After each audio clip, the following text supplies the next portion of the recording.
Hi dear students, welcome to Roopa IAS academy.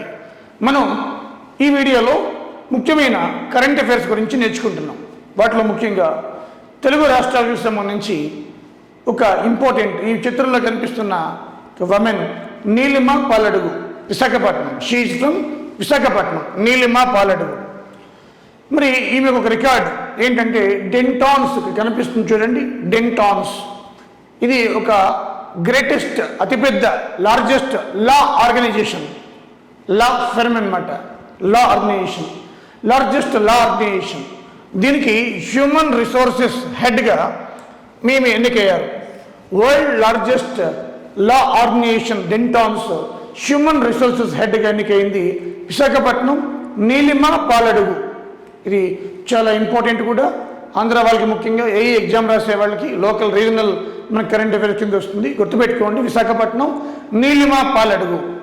She is head of the human resources of Dentons which is the largest law organization in the world. So అందుకని మనకి న్యూస్లోకి వచ్చారు. అదేవిధంగా మనం చూస్తే ఇది కూడా చాలా బర్నింగ్ ఇష్యూ ఇప్పుడు. Lucy space craft, Lucy LUCY, ఇక్కడ స్పెల్లింగ్ కనిపిస్తుంది చూడండి, లూసీ స్పేస్ క్రాఫ్ట్. లూసీ అంటే ఇథోపియాలో, ఆఫ్రికా దేశంలో దొరికిన మానవ శిలాజం అన్నమాట. 1974లో దొరికింది. సో అది లూసీ మానవ శిలాజం. అంతకుముందే 67లో ఒక సాంగ్ ఉందన్నమాట, బీటిల్స్ సాంగ్. లూసీ అంటే Beatles song. Lucy in the sky with diamonds అనే సాంగ్ ఉండేది 67లో. ఆ సాంగ్ పేరులో లూసీని తీసుకొచ్చి 74లో దొరికిన ఒక మానవ శిలాజం ఇథోపియాలో దొరికిందనమాట. 1974లో అది దానికి పెట్టారు. సో దాని పేరు మీదే ఇప్పుడు ఈ లూసీ స్పేస్ క్రాఫ్ట్ని పంపించడం జరుగుతుంది. ఇది మనం చూస్తే నాసా స్పేస్ ప్రోబ్ అక్టోబర్ 16, 2021 అమెరికాలో కేప్ కెనరవాల్ నుంచి పంపించారనమాట ఈ స్పేస్ క్రాఫ్ట్ని. కేప్ కెనరవాల్, అమెరికాలో కేప్ కెనరవాల్ నుంచి నాసా పంపించింది. దాని పేరు లూసీ స్పేస్ క్రాఫ్ట్. దీనికి ఏంటంటే ఇది సోలార్ సిస్టంలో తిరుగుతుంది. 12 సంవత్సరాల జర్నీ. దీనికి 630 కిలోమీటర్లు, 630 కోట్ల కిలోమీటర్లు, 630 crores కిలోమీటర్స్ అనమాట. అంటే ఇంతవరకు భూమి మీద లాంగెస్ట్ జర్నీ ప్రోబ్ ఏది అంటే లూసీని. Longest journey probe so far world wide చూస్తే మనకి లూసీ అనమాట. Lucy spacecraft longest probe. 630 కోట్ల కిలోమీటర్లు అంటే మాటల 12 years జర్నీ, 630 crores కిలోమీటర్స్ అనమాట. సో ఇది 12 years జర్నీ, 630 crores కిలోమీటర్స్, 630 కోట్ల కిలోమీటర్స్ అనమాట. అలాగే 8 ఆస్ట్రాయిడ్స్ని ఇది మనకి పరిశీలిస్తుంది. ఆస్ట్రాయిడ్స్ ఉపగ్రహాలు అనమాట. సో ఈ 8 ఆస్ట్రాయిడ్స్ని మనకి పరిశీలిస్తుంది. ఇవి ఎక్కువగా ఆస్ట్రాయిడ్స్ మార్స్ అండ్ జూపిటర్ మధ్యలో ఉంటాయన్నమాట.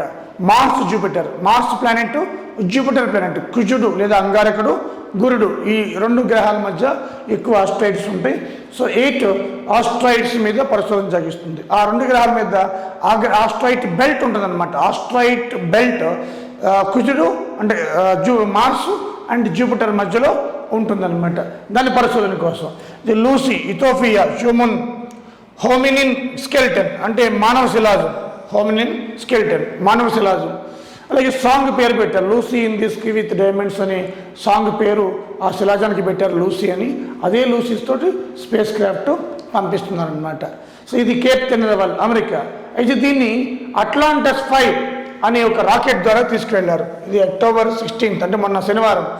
అట్లాంటస్ 5 స్పేస్ ప్రోబ్ లూసీ దేని ద్వారా వెళ్ళింది అంటే అట్లాస్ 5 రాకెట్. అలాగే 630 crore కిలోమీటర్స్. ఇది 2023కి it comes to nearest to earth. ఇది 2023కి ఎర్త్కి దగ్గరగా వస్తుంది. అలాగే 2025కి మార్స్ దగ్గరగా వస్తుంది. 2027-28కి జూపిటర్ దగ్గరగా వస్తుంది. అదేవిధంగా 2030కి మళ్ళీ ఎర్త్ దగ్గరగా వస్తుంది. 2033కి జూపిటర్ బ్యాక్ ఇది అబ్జర్వ్ చేస్తుంది, అంటే చిత్రీకరిస్తుంది మొత్తం. అంటే ఇది పవర్ఫుల్ అన్ని కూడా ఇన్స్ట్రుమెంట్స్ పెట్టారు. మళ్ళీ జూపిటర్ దగ్గరికి వస్తుంది, అంటే బ్యాక్ జూపిటర్ వెనుక భాగాన్ని ఇది అబ్జర్వ్ చేస్తుంది అనమాట. సో ఇది ముఖ్యంగా ఈ Lucy space probe spacecraft. Nothing but అంటే వరల్డ్లో longest journey space probe or craft ఏది అంటే లూసీ LUCY అమెరికా నాసా వాళ్ళు ప్రయోగిస్తున్నారు. ఓకే, సో అదేవిధంగా మనం చూస్తే ఇక్కడ అంతరిక్షంలో సినిమాలు తీయడం, అంతరిక్షంలో యాత్రలు, టూరిజం ఇవంతా పెరిగిపోయింది కాబట్టి భూమి మీద చనిపోతే ఏ విధంగా బాడీ ఉంటుంది, అంతరిక్షంలో చనిపోతే బాడీ ఏ విధంగా ఉంటుందనేది మనకి ఈ మధ్య శాస్త్రవేత్తలు చర్చించుకోవడం, అది న్యూస్లో రావడం జరిగింది. సో నిన్న పేపర్లో కూడా వచ్చింది. దాంట్లో కొన్ని పదాలు మనకి సైన్స్లో ఎంతో ఉపయోగపడతాయి. లివర్ మార్టిస్ అంటే గ్రావిటీ ఫోర్స్, ముఖ్యంగా అదంతా కూడా గ్రావిటీ ఫోర్స్ భూమి మీద గ్రావిటీ ఫోర్స్ ఉంది కాబట్టి గ్రావిటీ ఫోర్స్ ఉన్న ప్రాంతాల్లో చనిపోతే బాడీ ఎలా ఉంటుంది, గ్రావిటీ లేని ప్రాంతాల్లో చనిపోతే స్పేస్లో గ్రావిటీ ఉండదు కాబట్టి ఎలా ఉంటుంది అనే దాని మీద వాళ్ళు కొన్ని పదాలు ఇచ్చారు. ఇప్పుడు మన ఎర్త్ గురించి చూసుకుంటే బాడీ చనిపోయిన తర్వాత ఫస్ట్ స్టేజ్ లివర్ మార్టిస్ అంటే బాడీ చనిపోయిన తర్వాత, ఒక వ్యక్తి చనిపోయిన తర్వాత ఫస్ట్ ఏం జరుగుతుంది అంటే రక్తం గడ్డగడుతుంది అనమాట. ఆ రక్తం గడ్డగట్టే విధానాన్ని ఏమంటాం అంటే లివర్ మార్టిస్ అంటాం. వెరీ ఇంపార్టెంట్ అయ్యా, సైన్స్లో కూడా వస్తుంది. బ్లడ్ క్లాట్స్ అంటే ఒక వ్యక్తి చనిపోయినప్పుడు ఆ వ్యక్తి బాడీలో ఉన్న బ్లడ్ అంతా ఒక చాటుకు వచ్చి చేరిపోయి గడ్డగట్టేస్తుంది అనమాట. దీన్ని ఈ స్టేజ్ని ఏమంటాం లివర్ మార్టిస్ అంటాం. రెండో స్టెప్ ఏంటంటే ఆల్గోర్ మార్టిస్, బాడీ కూల్ అయిపోతుంది, బాడీ కూల్స్. ఈ స్టేజ్లో ఏమవుతుంది, లోపల ఉండే ప్రోటీన్స్, ఎంజైమ్స్ బయటకు వచ్చేస్తాయి, చిన్న ప్రేగుల్లో ఉండే బ్యాక్టీరియా బయటకు వచ్చేస్తుంది. బయటకు వచ్చేసి ఆ బ్యాక్టీరియా కణజాలని, టిష్యూస్ని మొత్తం అంతా కూడా తినేస్తుంది అనమాట. ఏ స్టేజ్లో ఆల్గోర్ మార్టిస్లో బాడీ చల్లబడిపోతుంది. ఇది సెకండ్ స్టేజ్. థర్డ్ స్టేజ్కి వచ్చేటప్పటికి రిగోర్ మార్టిస్. ఈ స్టేజ్లో బాడీలో ఉన్న కాల్షియం అంతా కూడా, Ca అంటే కాల్షియం, ఒక చోటకు వచ్చేసి ఈ కాళ్ళు, చేతులు, కండరాలన్నీ కూడా బిగిసిపోయి గట్టిగా అయిపోతాయి అన్నమాట. ఇది థర్డ్ స్టేజ్. మరి ఈ స్టేజ్ అంతా కూడా స్పేస్లో ఎలా ఉంటుంది అనేది క్వశ్చన్ మార్క్ అనమాట. ఇప్పుడు ఇదంతా గ్రావిటేషన్ ఫోర్స్ ఉన్న భూమి మీద. ఈ విధంగా లివర్ మార్టిస్, ఆల్గోర్ మార్టిస్, అలాగే రైగోర్ మార్టిస్, ఈ మూడు కూడా స్టేజెస్. మరి అదే స్పేస్లో చనిపోతే బ్యాక్టీరియా తక్కువ ఉంటుంది, అలాగే ప్రోటీన్స్ కానీ, అదేవిధంగా ఎంజైమ్స్ కానీ అవి విచ్ఛిన్నమై బయటికి రావాలా, అది చాలా తక్కువ ఉంటుంది.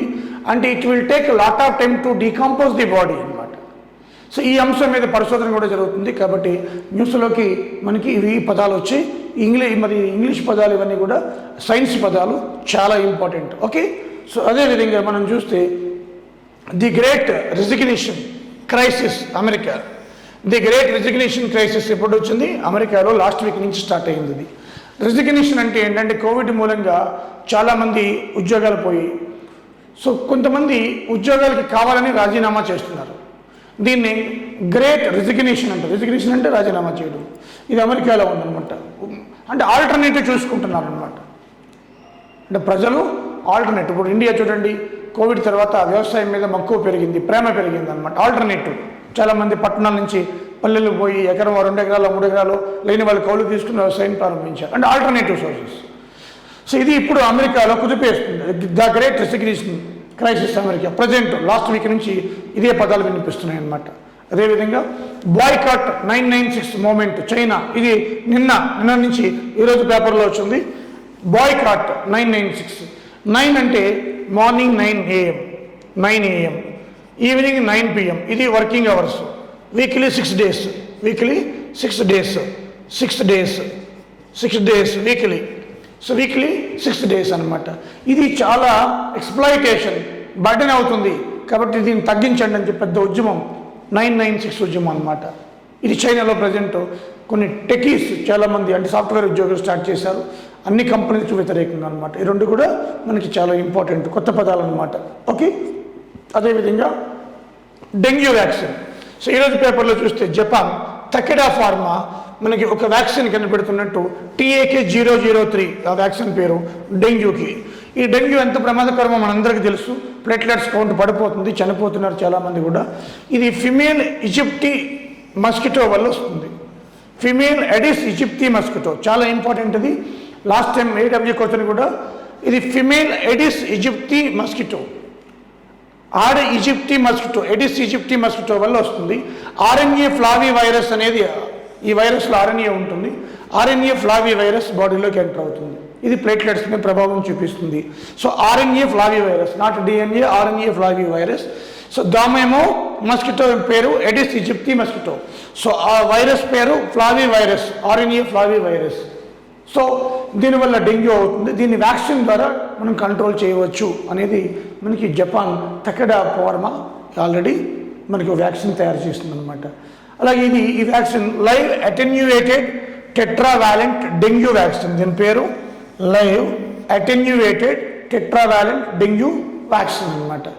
అలాగే మనకి ఫ్రాన్స్ కంపెనీ సనోఫీ ఫస్ట్ ఈ డెంగ్యూకి వ్యాక్సిన్ తయారు చేసింది. సనోఫీ ఫ్రాన్స్ కంపెనీ అనమాట. సో సనోఫీ అది డెంగ్యూ వ్యాక్సిన్ మనకి మార్కెట్లో కూడా యూరోప్ కంట్రీలో వచ్చింది. అది ఇంకా వరల్డ్ హెల్త్ ఆర్గనైజేషన్ పరిశోధనలో కూడా ఉంది. ఈలోగా జపాన్ తకెడా ఫార్మా ఇది ప్రకటించింది అనమాట. మన ఇండియా కూడా అప్లై చేశారు డిజిసిఏకి, డైరెక్టర్ జనరల్ ఆఫ్ మనకి medicine, drug control general of మెడిసిన్కి మనకి వాళ్ళు అప్లై చేశారు. వాళ్ళు కూడా పరిశోధన చేసి దీనికి చూసి మనకి పర్మిషన్ ఇస్తారు. డెంగ్యూ వ్యాక్సిన్ జపాన్ తకెడా ఫార్మ్ అనమాట. ఓకే, నెక్స్ట్ 2011 ఫుకుషిమా దైచి జపాన్లో ఒక న్యూక్లియర్ రియాక్టర్ పేలిపోయింది. మరి అప్పుడు పేలిపోతే ఇప్పుడు ఎందుకు చెప్తున్నారు సార్?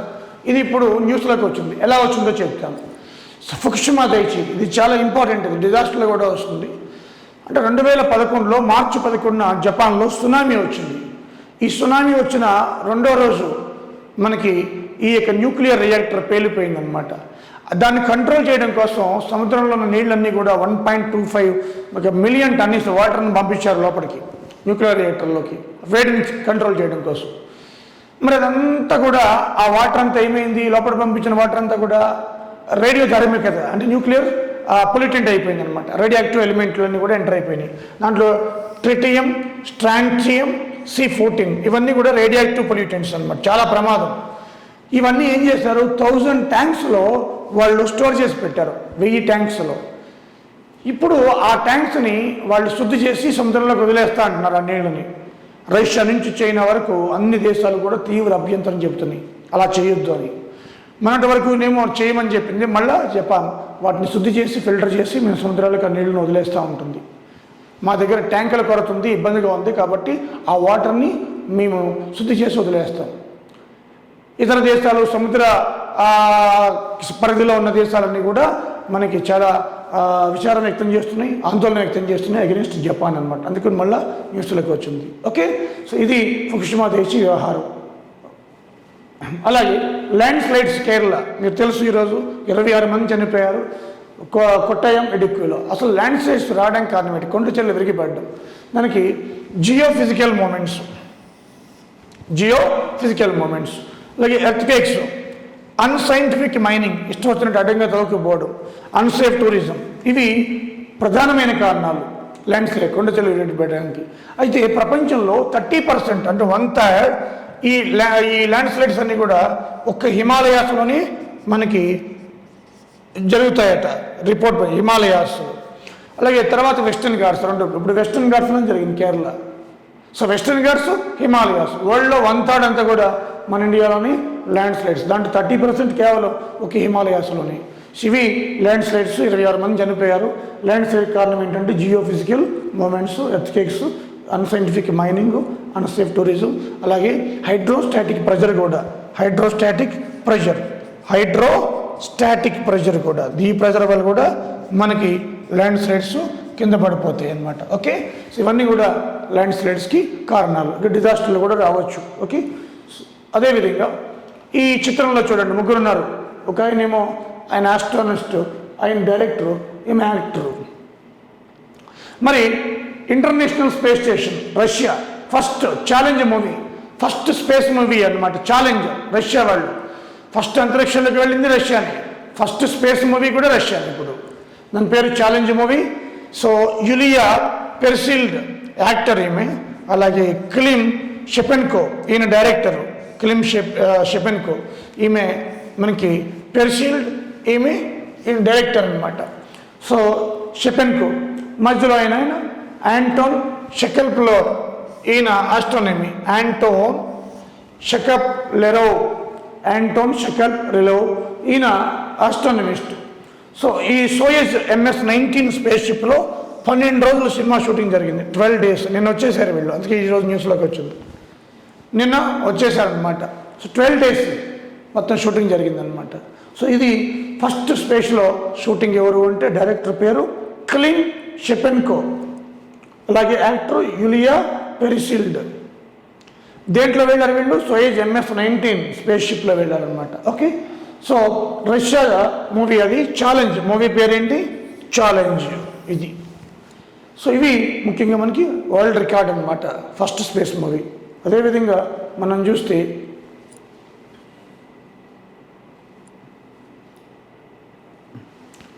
ఫ్రెండ్స్ ఇక్కడ చూడండి, Yudh Abhyas 2021.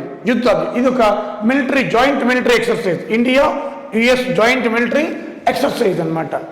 India joint military exercise. So దీంట్లో మిలిటరీ అంటే to endeavour both countries in military cooperation. దీంట్లో ఫస్ట్ 2002లో ఆగ్రాలో జరిగింది, యూపీలో. ఫస్ట్ ఇండియాకి, మనకి, అదేవిధంగా అమెరికాకి ఫస్ట్ మిలిటరీ ఎక్సర్సైజ్ అనమాట, జాయింట్ మిలిటరీ ఎక్సర్సైజ్ 2002లో. ఇప్పుడు 17th 2021 అమెరికాలో జరుగుతుంది, ఆల్టర్నేటివ్ అనమాట. నెక్స్ట్ టైం మళ్ళీ మన ఇండియాలో జరుగుద్ది. సో దాని పేరు యుద్ధ్ అభ్యాస్ 2021. ఓకే. ఇది అలస్కాలో, అమెరికాలో జరుగుతుందన్నమాట. అలాగే అయిపోయింది ఇది కాస్త 2021. సో లేటెస్ట్ యుద్ధ అభ్యాస్ ఎక్కడ జరిగిందంటే అమెరికాలో. India and America joint military exercise. Okay. 17th అనమాట. Okay friends.